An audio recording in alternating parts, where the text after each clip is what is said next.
प्रिय दर्शकों, सादर नमस्कार। मैं आरपी शर्मा अंगिरा ज्ञान सागर चैनल से आज बृहस्पतिवार के व्रत की विधि एवं कथा लेकर हाजिर हुआ हूँ। आशा करता हूँ पिछली कथाओं की तरह यह कथा भी आपको अच्छी लगेगी, पसंद आएगी। कृपया ध्यान लगाकर सुने। बोलिए बृहस्पति देव भगवान की जय। विधि: इस दिन भगवान श्री विष्णु की पूजा होती है। दिन में एक समय ही भोजन करें, पीले वस्त्र धारण करें, पीले फूलों को भी धारण करें। अपने भोजन में चने की दाल अवश्य रखें। नमक नहीं खाना चाहिए। पीले रंग का फूल, चने की दाल, पीले कपड़े तथा पीले चंदन से भगवान विष्णु की पूजा करनी चाहिए। पूजन के पश्चात कथा सुननी चाहिए। इस व्रत के करने से बृहस्पति जी अति प्रसन्न होते हैं तथा धन और विद्या का लाभ देते हैं। स्त्रियों के लिए यह व्रत अति आवश्यक है। विवाह के लिए इस व्रत के करने से बहुत जल्दी इष्टता मिलती है। इस व्रत में केले का पूजन होता है। ये सूक्ष्म विधि थी। अब कथा शुरू करता हूं। किसी गांव में एक साहूकार रहता था, जिसके घर में अन्न, वस्त्र और धन किसी चीज की कोई कमी नहीं थी, परंतु उसकी स्त्री बहुत ही कंजूस थी। किसी भिक्षार्थी को कुछ भी नहीं देती थी। सारे दिन घर में कामकाज में लगी रहती। एक समय एक साधु महाराज आए। बृहस्पतिवार के दिन उसके द्वार पर भिक्षा मांगने के लिए आए। स्त्री उस समय घर के आंगन को लीप रही थी। इस कारण साधु महाराज से कहने लगी, महाराज, इस समय तो मैं घर को लीप रही हूं, आपको कुछ नहीं दे सकती, फिर किसी टाइम आना। साधु महात्मा खाली हाथ चले गए। कुछ दिन के बाद वही साधु महाराज फिर आए। उसी तरह भिक्षा मांगी। साहूकारिणी उस समय अपने लड़के को खाना खिला रही थी। फिर बोली, महाराज, अभी मुझे टाइम नहीं है, मैं अपने बच्चे को खाना खिला रही हूं, इसलिए आपको भिक्षा नहीं दे सकती। साधु महात्मा फिर चले गए। तीसरी बार फिर महात्मा जी आए। उसने उन्हें उसी तरह से टालना फिर चाहा, परंतु महात्मा जी कहने लगे कि यदि तुमको बिल्कुल ही अवकाश हो जाए तो फिर तुम मुझको भिक्षा दोगी ना। साहूकार ने कहने लगी, हाँ महाराज, यदि ऐसा हो जाए तो बहुत अच्छा होगा, आपकी बड़ी कृपा होगी। मैं भी घर के इस कामकाज से बहुत तंग आ चुकी हूं। साधु महात्मा जी कहने लगे, ठीक है, एक उपाय बताता हूं। तुम बृहस्पतिवार को दिन चढ़ने पर उठो और सारे घर में झाड़ू लगाकर कूड़े को एक कोने में रख दो और जमा करते रहो। घर में चौका इत्यादि मत लगाओ। फिर स्नान आदि करके घर वालों से कह दो कि उस दिन सारे हजामत बनवाएं। रसोई बनाकर चूल्हे के पीछे रखो, सामने कभी मत रखना। सायंकाल को अंधेरा होने के बाद दीपक जलाओ तथा बृहस्पतिवार को पीले वस्त्र कभी मत पहनना। न पीले रंग की चीजों का भोजन करो। यदि ऐसा करोगी तो तुमको घर का कोई काम नहीं करना पड़ेगा और तुम्हें हमेशा के लिए अवकाश मिल जाएगा। साहूकार ने बड़ी खुश हुई और ऐसा ही करना शुरू कर दिया जैसे महात्मा ने बताया था। कुछ समय के बाद उसके घर में खाने को दाना तक नहीं बचा। थोड़े ही दिनों में वही महात्मा फिर आए और भिक्षा मांगी, परंतु सेठानी ने कहा कि महाराज, मेरे घर में खाने को अन्न भी नहीं है, आपको अब क्या दे सकती हूं। तब महात्मा जी ने कहा कि जब तुम्हारे घर में सब कुछ था तब भी तुम कुछ नहीं देती थी, अब पूरा पूरा अवकाश है तब भी कुछ नहीं दे रही हो। तुम क्या चाहती हो, वह मुझे बताओ। तब सेठानी ने हाथ जोड़कर प्रार्थना की, हे महाराज, मेरी आंखें खुल गई हैं, अब आप कोई ऐसा उपाय बताओ कि मेरे पहरे जैसा धन धान्य हो जाए, और मैं प्रतिज्ञा करती हूं कि अवश्य में जैसा आप कहोगे वैसा ही करूंगी। तब महात्मा जी ने कहा, ठीक है, बृहस्पतिवार को प्रातःकाल उठो, स्नान आदि से निवृत्त होकर घर को गाय के गोबर से लिपो तथा घर के पुरुष हजामत न बनवाएं, और तुम भी सिर इत्यादि मत धोना, भूखों को अन्न जल जरूर देना, ठीक सायंकाल दीपक जलाओ। यदि ऐसा करोगी तो तुम्हारी सब मनोकामनाएं भगवान बृहस्पति पूरी करेंगे, और जैसा पहले था वैसा ही हो जाएगा। सेठानी ने वैसा ही किया, और उस दिन से उसके घर में पहले की तरह धन धान्य वैसा ही हो गया जैसे पहले था। हे बृहस्पति भगवान, जैसे सेठानी को परिपूर्ण धन से किया, ऐसे ही हम सबको भी करना, दया दृष्टि बनाए रखना। बोलिए बृहस्पति भगवान की जय। प्रिय दर्शकों, अब बृहस्पतिवार की एक दूसरी कथा भी कहता हूं।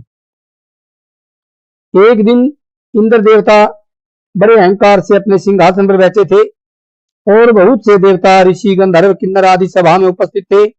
जिस समय बृहस्पति जी वहां पर आए तो सब के सब उनके सम्मान के लिए खड़े हो गए, परंतु इंद्र गर्व के मारे खड़ा नहीं हुआ। यद्यपि वह सदैव उनका आदर किया करता था, बृहस्पति जी अपना अनादर समझते हुए वहां से उठकर चले गए। तब इंद्र को बड़ा शोक हुआ कि मैंने गुरु जी का अनादर कर दिया, मुझसे बड़ी भारी भूल हो गई। गुरु जी के आशीर्वाद से ही मुझको ये वैभव मिला है, उनके क्रोध से यह सब नष्ट हो जाएगा, इसलिए उनके पास जाकर उनसे क्षमा याचना करनी चाहिए। ऐसा विचार कर इंद्र उनके स्थान पर गए। जब बृहस्पति जी ने अपने योग बल से यह जान लिया कि इंद्र क्षमा मांगने के लिए यहां पर आ रहा है, तब क्रोधवश उससे भेंट करना उचित न समझकर अंतर्ध्यान हो गई। जब इंद्र ने बृहस्पति जी को न देखा तब निराश होकर लौट गया। जब दैत्यों के राजा वृषब्रह्मा को यह समाचार विदित हुआ तो उसने अपने गुरु शुक्राचार्य की आज्ञा से इंद्रपुरी को चारों ओर से घेर लिया। गुरु की कृपा न होने के कारण देवता हारने व मार खाने लगे। तब उन्होंने ब्रह्मा जी को विनय पूर्वक सब वृत्तांत सुनाया और कहा कि महाराज, दैत्यों से किसी प्रकार हमें बचाइए।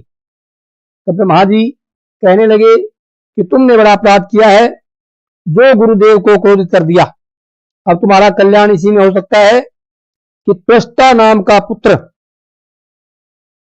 त्वष्टा ब्राह्मण का पुत्र विश्वरूपा बड़ा तपस्वी और ज्ञानी है, उसे अपना पुरोहित बनाओ तो तुम्हारा कल्याण हो सकता है। यह वचन सुनते ही इंद्र त्वष्टा के पास गए और बड़े विनीत भाव से त्वष्टा से कहने लगे कि आप हमारे पुरोहित बन जाइए, जिससे हमारा कल्याण हो। तब त्वष्टा ने उत्तर दिया कि पुरोहित बनने के लिए बहुत तप चाहिए।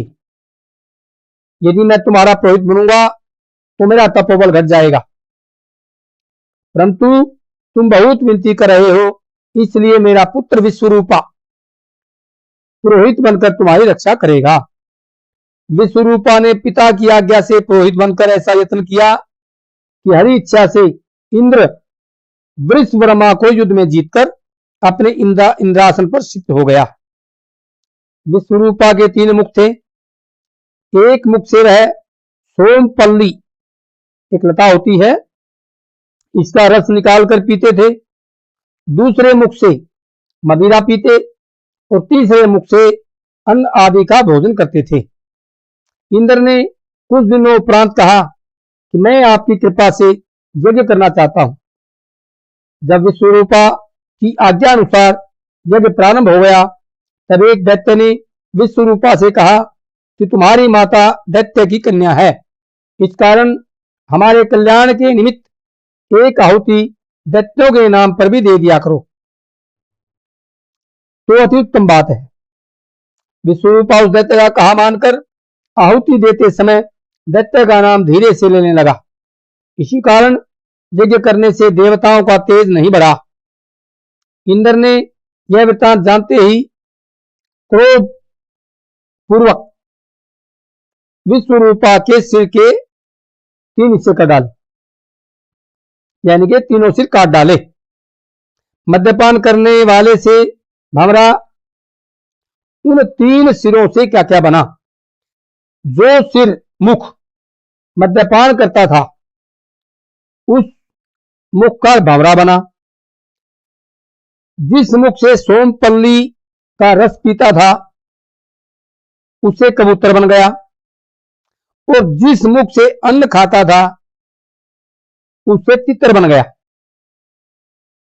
एक मुख से भंवरा, दूसरे से कबूतर, और तीसरे मुख का तितर बन गया। विश्वरूपा के मरते ही इंद्र का स्वरूप ब्रह्म हत्या के प्रभाव से बदल गया। देवताओं के 1 वर्ष पश्चाताप करने पर भी ब्रह्म हत्या का वह पाप नहीं छूटा, तो सब देवताओं के प्रार्थना करने पर ब्रह्मा जी बृहस्पति के सहित वहां आए। उस ब्रह्म हत्या के 4 भाग किए गए। उनमें से एक भाग पृथ्वी को दिया, जिसके कारण कहीं कहीं धरती ऊंची नीची और बीज बोने के लायक नहीं होती। ये धरती को श्राप हुआ। साथ ही ब्रह्मा जी ने यह वरदान दिया कि जहां पृथ्वी में गड्ढा होगा कुछ समय पाकर वह स्वयं ही भर जाएगा। दूसरा भाग वृक्षों को दिया, जिससे उनमें गोंद बनता रहता है और बहता है। इस कारण गूगल के अतिरिक्त सब गोंद अशुद्ध समझे जाते हैं। वृक्षों को यह वरदान दिया कि ऊपर से सूख जाने पर तुम्हारी जड़ फिर फूट जाएगी।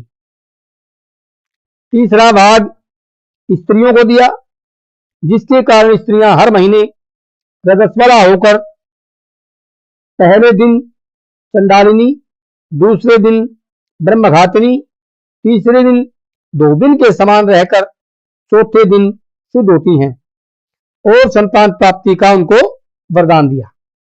चौथा भाग जल को दिया, जिससे जल के ऊपर काई आ जाती है, तो जल को यह वरदान दिया कि जिस चीज में जल डाला जाएगा उसका बोझ बढ़ जाएगा।